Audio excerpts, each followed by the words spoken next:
Good morning and welcome to the Shrine of Remembrance. The dawn service will begin soon. Please make sure your mobile phones are on silent. First up, I'd like to introduce one of our ambassadors for this year's ANZAC Day commemorative march is Warrant Officer Ricky Morris. Ricky is an Indigenous veteran and the 21st member of his family to serve. He's a veteran of East Timor and Afghanistan, and he's the formation elder for Victoria's 4th Brigade. Good morning, Ricky.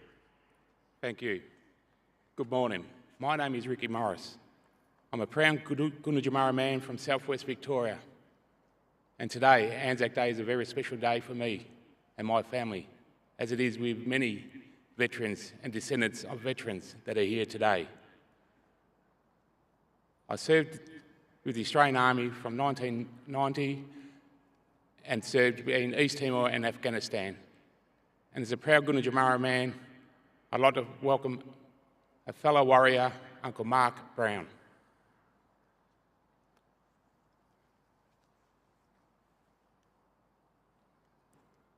I am Uncle Mark Brown, Elder and Senior Cultural Heritage Officer of the Bunurong people. And today, I'm here to welcome everybody to my father's country. Beautiful Bunurong country. But before we do that, as always, we take a moment, we pay our acknowledgements, and we pay our respects. We pay our respects to all of my ancestors. We pay our respects to all of my elders. And we pay our respects to all of my community members, past, present, and emerging. And we acknowledge the continuous and unbroken connection to country for the Bunurong people. We also pay acknowledgements and respects to all traditional custodians of Australia, Aboriginal and Torres Strait Islander. And we pay acknowledgements and respects to all of my Indigenous brothers and sisters from around the world who work, rest, live or play on Bunurong country. We acknowledge their continuous and unbroken connection to country for all of their people. And we thank each and every single one of them for being here with us. But today, on the sacred lands of the Bunurong people, we all gather in the spirit of respect, unity, and reconciliation. And this welcome is an opportunity. It's an opportunity for us to honour and respect the deep cultural heritage of the Bunurong people of the Kulin Nations, whose elders and community members have generously looked after these lands for countless generations. My people have a deep spiritual connection to these lands, encompassing all of our rivers, our mountains, our coastal areas, and all of our beautiful bushlands that surround us today. Our traditional territory spans from the Werribee River in the west and moves to Diggers Rest in the north. We follow it over to the Dandenong Ranges, the Yarra Valleys, and down to Wilson's Prom. We encompass the top end of Tasmania, which we share with the beautiful Palawa people. French, Phillip, King and Flinders Islands are also ours. And these are the traditional lands and territories of the Bunurong people that I welcome everybody to today. And as we gather here today, we gather in the respect of all of my people, my family, the Fighting Gunditj, and the Bunurong. So Wamanjanka, and welcome to beautiful Bunurong country, my father's country. Thank you.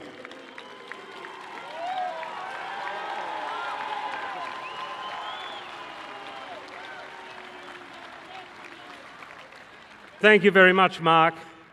Thank you, Uncle Mark, and thank you very much, Ricky, for being here today. The dawn service will begin very soon with the official ceremony.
It's a sad irony of war that terrible things bring beautiful words.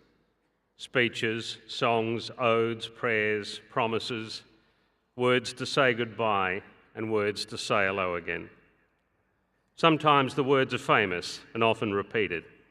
Others are chiselled at the head of a grave or on the walls of this shrine behind us. And some words are used by the great writers to describe things that are so terrible that they couldn't be imagined until they really happened.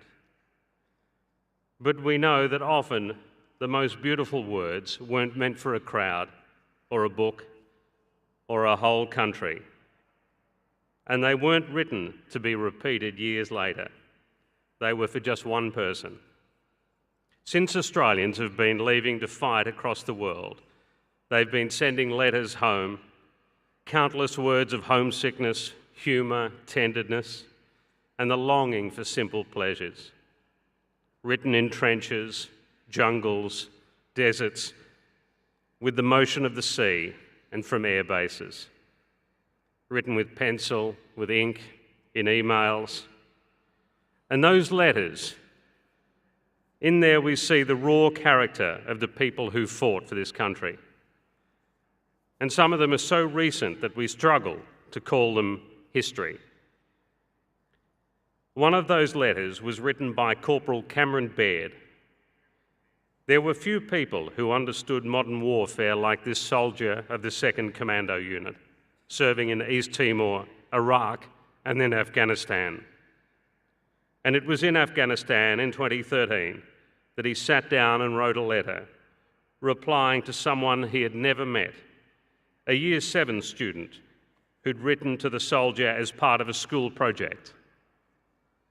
And Corporal Baird could have filled half a page with a few scribbled cliches and platitudes, but he didn't. Instead, he wrote to the student with respect and simple sweetness, and with the honesty of a man who'd seen enough to know not to waste time. He wrote, "Firstly, I must say that you have excellent handwriting. It's so much better than mine, so I hope you can understand my writing. War is very complicated," he wrote, "and hard to explain. Sometimes my job is difficult, but I have good reason to do it. Making the world a safer place for others is one reason." The corporal went on over a couple of pages and answered every question the boy had, and then he finished with this: "Thank you so much for writing. It was great to hear from you. Remember to stay in school and enjoy it while you're there. Because when we get older, we have more responsibility and less time to play with our friends. Always try your best in whatever you do, and always remember to be happy in your life. Regards, Cameron." And 2 weeks after Corporal Baird finished the letter, and probably before the pages made it to the hands of the student, he was killed in Afghanistan's Uzgan province while doing just what he'd promised in the letter: trying to make the world safer. For his actions and self-sacrifice, he was posthumously awarded the Victoria Cross. When receiving their son's medal, Corporal Baird's parents, Kay and Doug Baird, were told by the Governor-General, "You are wrapped in the care and love of Australians across the country." And Doug Baird said to the mums and dads who have a serving boy or girl in the Defence Force, "Don't be scared to tell them you love them, because you don't know what's around the corner." Beautiful words followed by a horrible thing. A horrible thing followed by beautiful words. And the irony of war continues. While we endure one, we search for the other. Perhaps it's like a funeral when the loss is so unbearable that the only hope is that time might dull the razor of grief.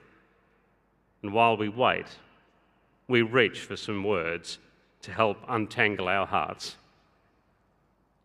This morning, together in the dark, waiting for the sun, with the memory of wars behind us and the fear of more in front, we reach for them again. Good morning. My name is Justin Smith. On behalf of RSL Victoria, welcome to the Shrine of Remembrance in our city of Melbourne. It's an honour to stand here with you again. It's not far from here, this day in 1916, that Melbourne was preparing for its very first ANZAC Day march, 110 years ago. And it was incredible for many reasons. It marked just 1 year after the ANZAC's landing at Gallipoli. And it was only a few months after that disastrous, miserable and costly campaign had ended. Yet the Gallipoli veterans were still here, about to parade for a city that couldn't possibly have known the full horrors and bravery of what had just occurred 15,000 kilometres away. And marching with the veterans that day were Australia's new recruits, still adjusting their uniforms to get them to sit right on their young frames, and with nothing on their boots but what they'd picked up on the Melbourne streets. Fresh and eager, they'd soon be on their way to the Western Front. And what a remarkable moment in Melbourne. Veterans of Gallipoli, where the ANZACs were born, here with recruits bound for what would become the most costly battles in Australia's history, at the Somme, Fromelles, Pozières. Standing together, preparing to march, one group looking far too young for war and the other far too old for their years. And you think, what went between them? Were there questions or warnings, advice, stories, maybe just a quiet smoke? We don't know. But we do know this. None of them would have guessed, even in the most untamed moments of their imagination, that this crowd would gather together 110 years later, and that you would be here in 2026 on the same day at a shrine built to them, with the same city behind you, waiting for the march, and gathering for the same reason. And through all the decades, the scene has repeated, the veterans and the young together. The numbers of one war would dwindle before being somberly replaced by the next, with new boots to walk with the old shoes. And today, many of the footsteps will belong to the men and women who fought or tried to cultivate peace in the Middle East. It's a part of the world that Australians in uniform know all too well. In 1989, after the Soviet-Afghan War, the bullets stopped firing, but the death continued. Afghanistan was plagued by millions of landmines and explosive devices. Thousands were killed, many of them children, and not merely by accident, but because some of the bombs looked like toys. So Australians went in as part of a United Nations mine-clearing team. Our service began in Pakistan to train Afghan forces to disarm the explosives themselves, but soon the job became far more dangerous when our teams went into Afghanistan. Members of the Royal Australian Engineers and the Royal Australian Infantry walked among the mines. It was a perilous 4 years, and as one veteran observed, it was a miracle that they all came home alive. In 1973, straight after Egypt and Israel had fought the Yom Kippur War, the United Nations sent a force to stand between the two countries on the Sinai Peninsula, and we were there. Hundreds of personnel from our Army and Air Force conducting long missions in a desert that gave everything a desert campaign promises: heat, sandstorms, and warring nations on either side. In 1991, when Iraq and Saddam Hussein defied the world, a maritime intersection force was deployed into the Persian Gulf, and for the next 12 years, 2,000 of our personnel from the Royal Australian Navy would come to know those waters well as they police against smuggling oil and cargo. And then in 1998, 200 members of the Australian Defence Force, including troops of the Special Air Service Regiment, joined Operation Pollard, supporting American forces to ensure Iraq was complying with the United Nations. And after the invasion in 2003, we were still there. our Navy clearing mines in the Gulf, our Air Force flying FA-18s overhead, and our Army on the ground, hoping to give an old country a new start and a chance to heal. This is Royal Australian Navy officer Helen Ward, escorting a group of primary school children to watch the newly elected Parliament. It was the first time Iraqi's children had witnessed democracy since the 1970s. Commander Helen Ward is still in the Navy.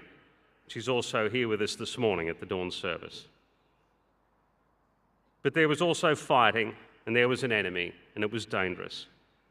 In Baghdad in 2004, Trooper Matthew Millhouse from our 2nd Cavalry Regiment was patrolling in an armoured vehicle when they were hit by an improvised explosive device. 3 Australians were wounded and Iraqi civilians were killed. But Matthew, although knocked out from the blast, seemed to emerge uninjured. But his wounds followed him home, like a hidden assassin. He was diagnosed with early onset dementia because of the explosion, an illness that claimed his life 11 years after he returned to his family. Quite rightly, his name sits on the honour roll.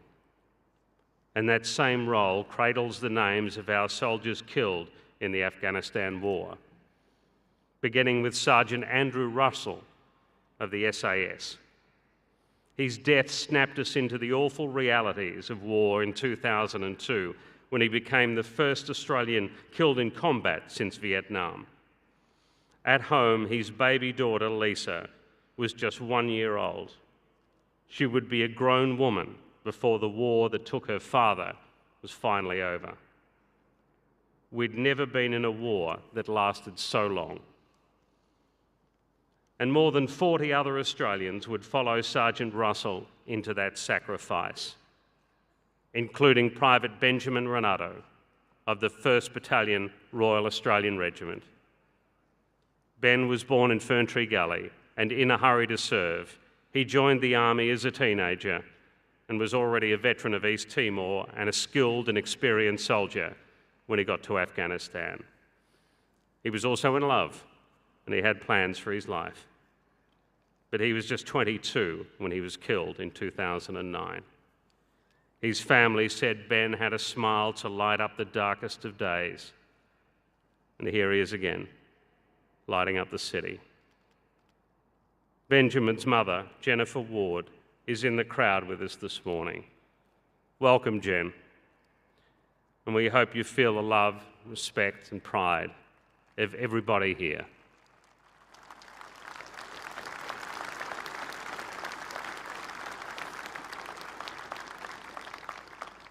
And we can never tell the full story of the Afghanistan war without the thousands of Afghan locals who worked alongside our troops as interpreters. But they were not just translators and cultural advisors who had helped us tell between civilians and enemies. They were highly regarded comrades and friends. They did a vital job, and for them and their families, a uniquely dangerous one. While they were serving our country, they were serving theirs. It's a country that's now lost to them. Afghan interpreter Shiraz Ahmadi was one of them. He's now an Australian citizen, and he's also with us this morning. Shiraz, welcome, and we thank you for everything.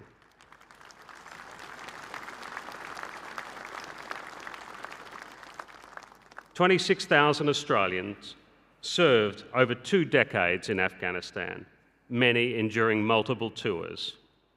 And today, as they march, this is the medal that they wear. For a century, our Air Force, Navy and Army have served across the Middle East, Iraq, Afghanistan, Kuwait, the Persian Gulf, the deserts of Sinai.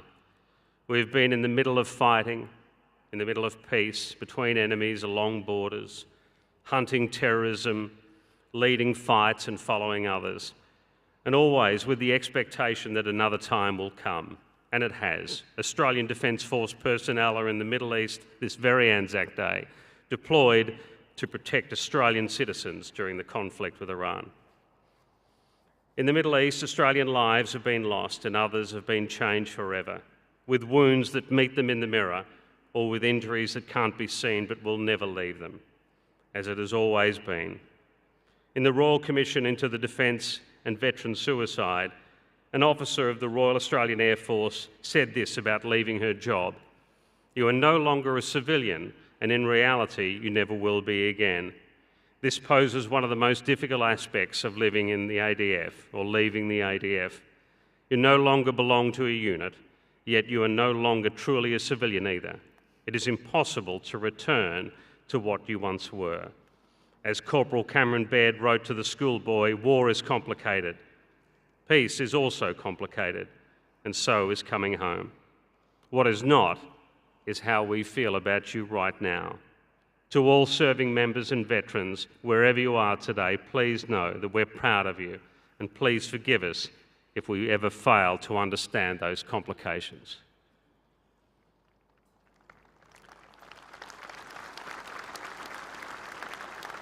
It's almost morning. The sun's nearly here, and when it comes, it will shine on what we have and the people we love beside us, with their faces not so much different from the ones our troops thought about when they went away to Kokoda, the Western Front, Vietnam, New Guinea, Korea, Rwanda, East Timor, Cambodia, Bougainville, the Solomon Islands, and across the Middle East. The same sun that shone on desperate victories, unbearable loss, fragile truces, pride and grief. The same sun from 110 years ago, when the Gallipoli veterans and the new recruits came together to march for Melbourne. Ever since, they have all had us searching for beautiful words to ease the terrible things. So perhaps before the sun comes, the sweetest words we can find are the simple ones, like thank you, and lest we forget.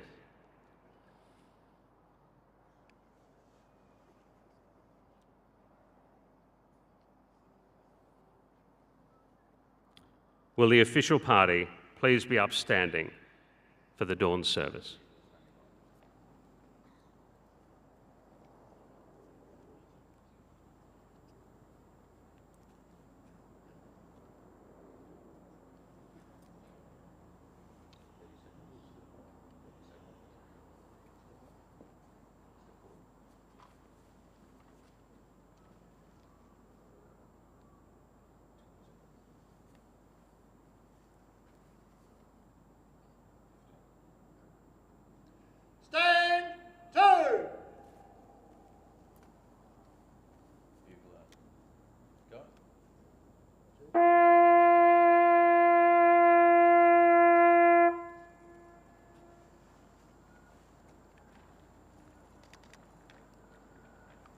Dr. Mark Schroeffel, State President, RSL Victoria, will recite the ode. They shall not grow old as we that are left grow old. Age shall not weary them, nor the years condemn. At the going down of the sun, and in the morning, we will remember them.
lest we forget.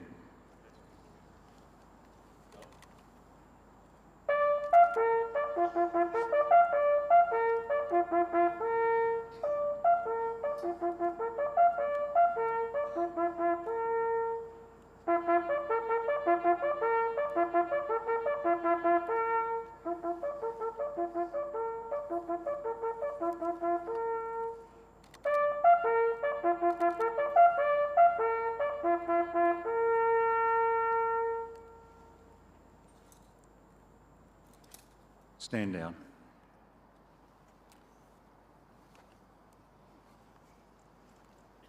Would the members of the official party please be seated? We now welcome Her Excellency Professor the Honourable Margaret Gardner, Governor of Victoria, to present the ANZAC Day address.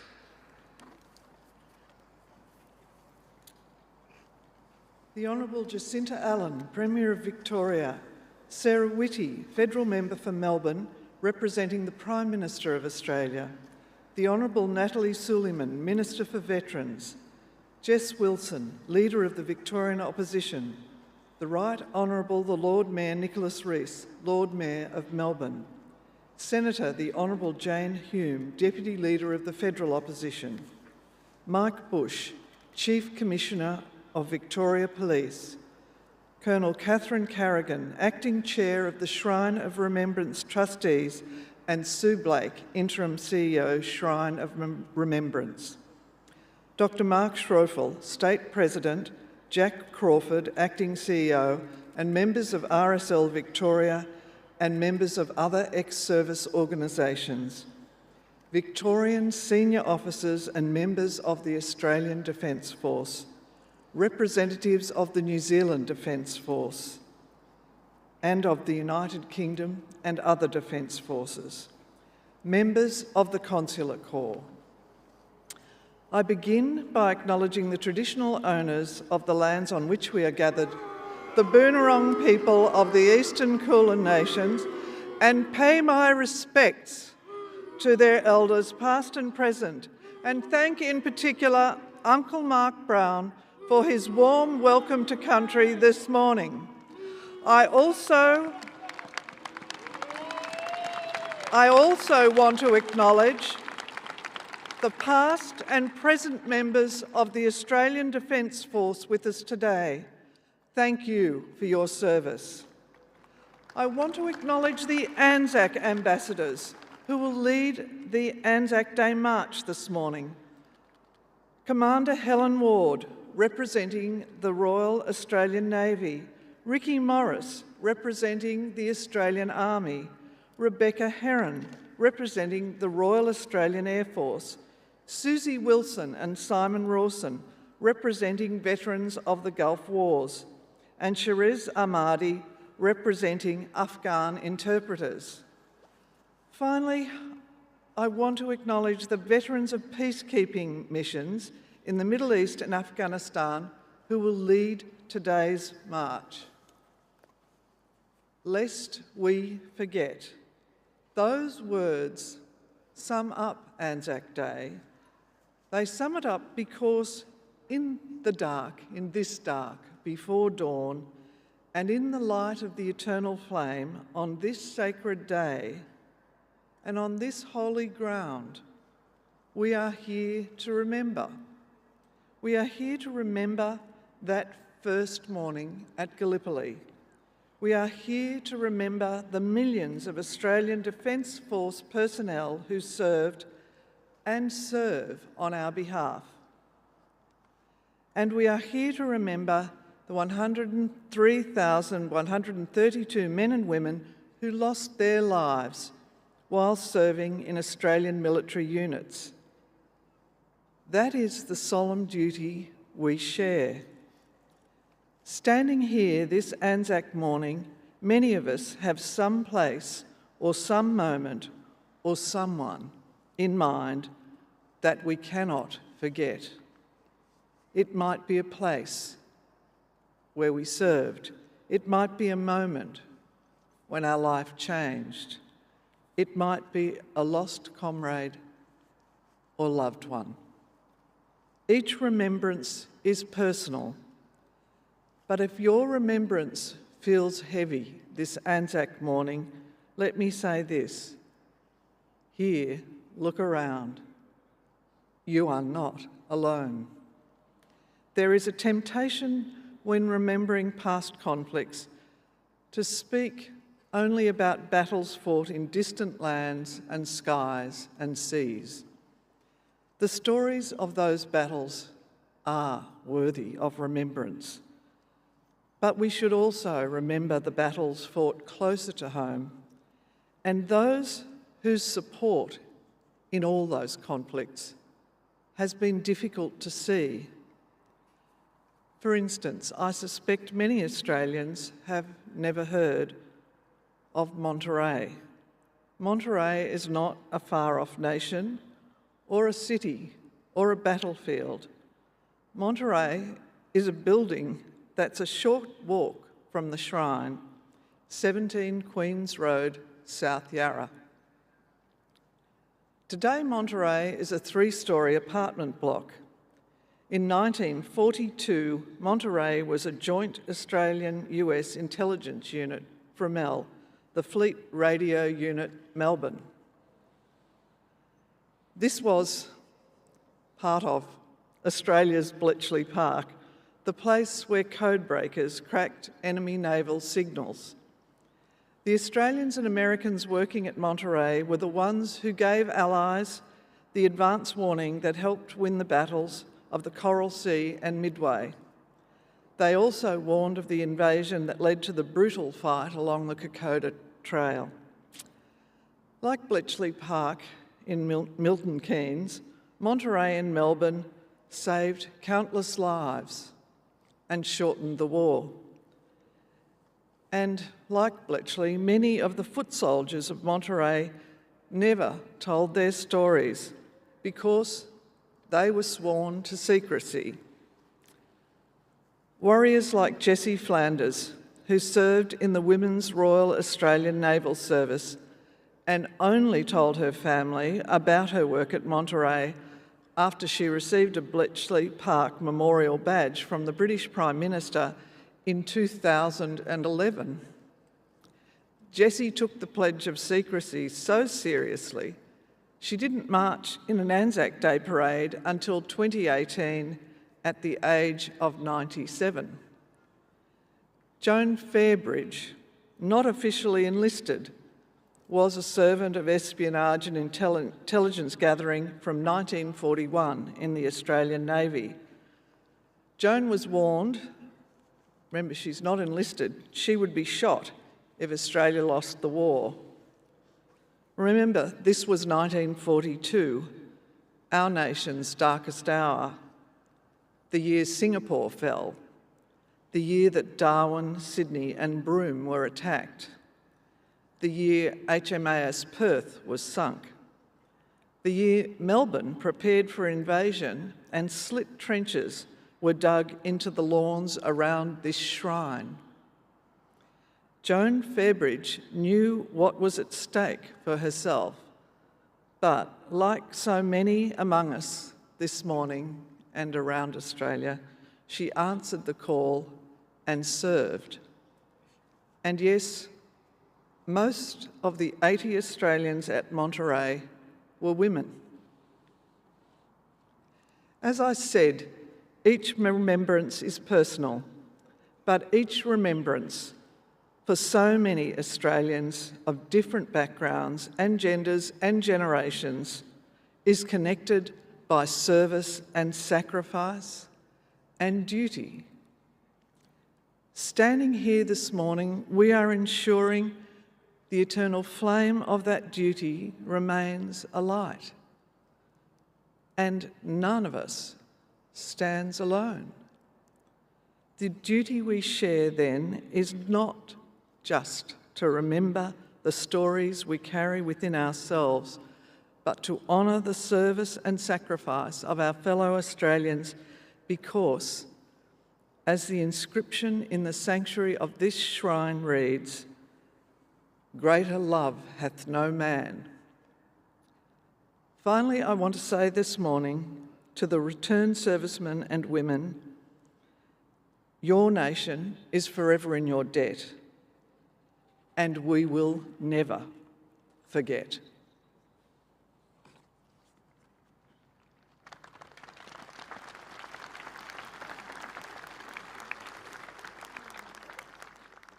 Thank you, Governor. The poem In Flanders Field by Colonel John McCrae will now be recited by Miss Emily Mate, the Shrine of Remembrance Young Ambassador. In Flanders fields the poppies blow, between the crosses, row on row, that mark our place, and in the sky the larks still bravely singing fly, scarce heard amid the guns below. We are the dead. Short days ago we lived, felt dawn, saw sunset glow, loved and were loved, and now we lie in Flanders fields. Take up our quarrel with the foe, to you from failing hands we throw the torch. Be yours to hold it high. If ye break faith with us who die, we shall not sleep, though poppies grow in Flanders fields.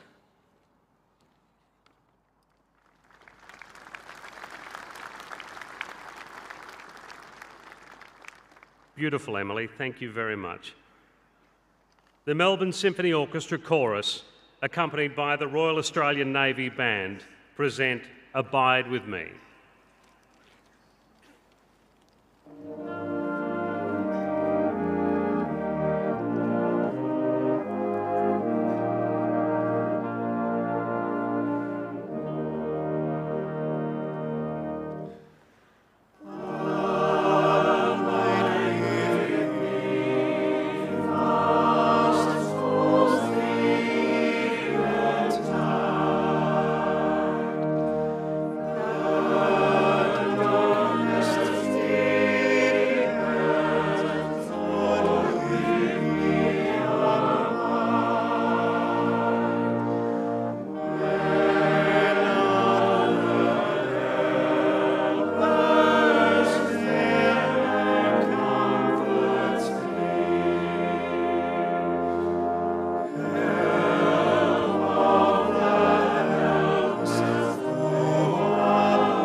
Will the members of the official party please stand?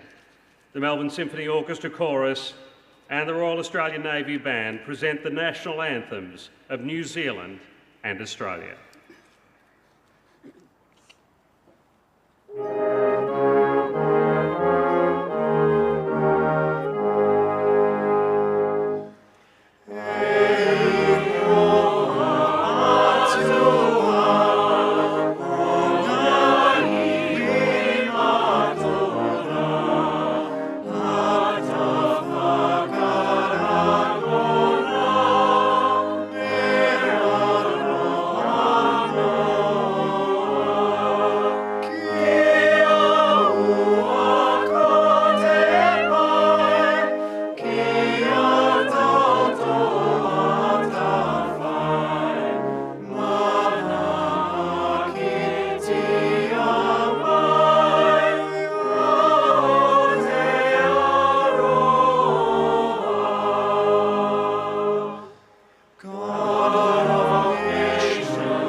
The official party will now move to the sanctuary of the Shrine of Remembrance, where the Governor will lay a wreath.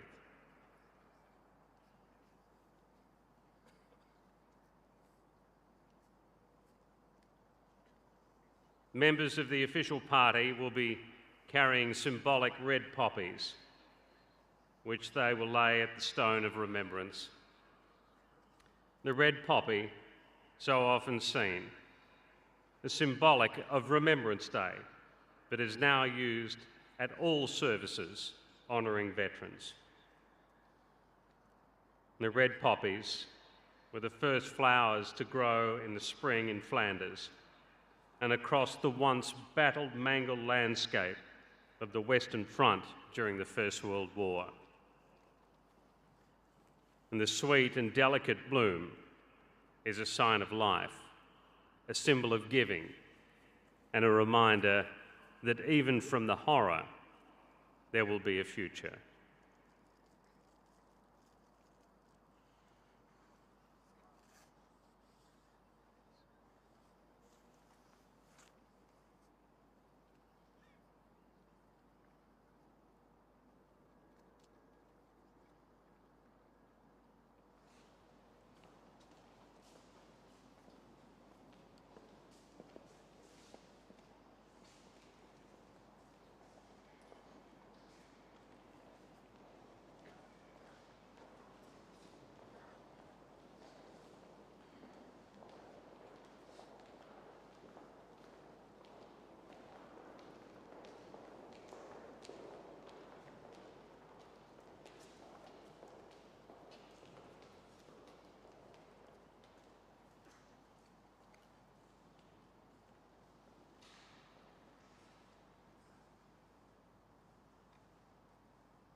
With the official party in position in the sanctuary, I invite the Shrine Guard to dismount.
The Governor will now lay a wreath at the Stone of Remembrance on behalf of the people of Victoria.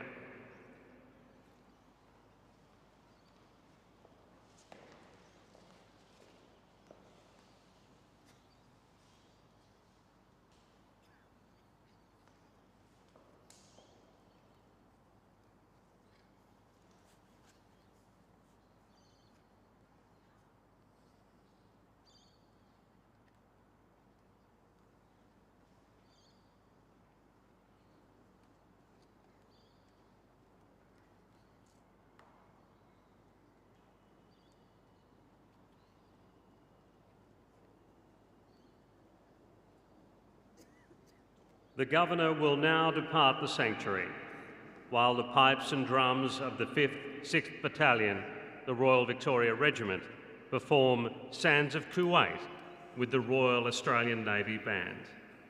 The official party will lay their poppies as they follow the Governor's departure.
Shrine Guard, dismount.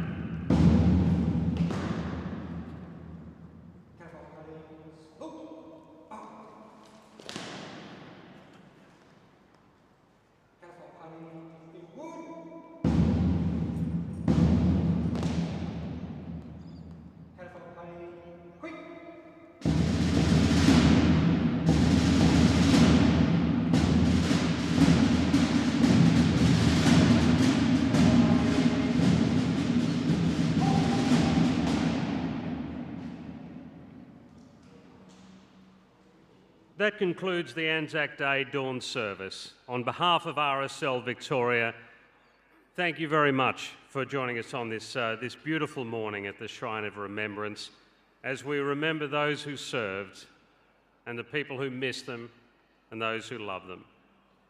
And thank you to our ambassadors who are here this morning once more. Army Warrant Officer Ricky Morris, Navy Commander Helen Ward, RAF Ambassador Rebecca Heron, who served as a nurse in the Middle East, including the war in Afghanistan. Susie Wilson of the Royal Australian Navy, who was a radio operator on the HMAS West Australia in the First Gulf War and was one of the first of 7 women to serve a military role in a combat zone. Jennifer Ward, mother of Benjamin Renato, and Shiraz Ahmadi, former Afghan interpreter. Thank you for being here.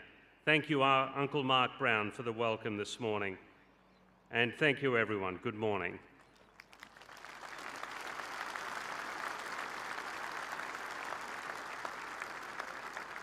And shortly, everyone will be welcome to lay a poppy in the sanctuary. We invite you to make your way up the north steps, lest we forget.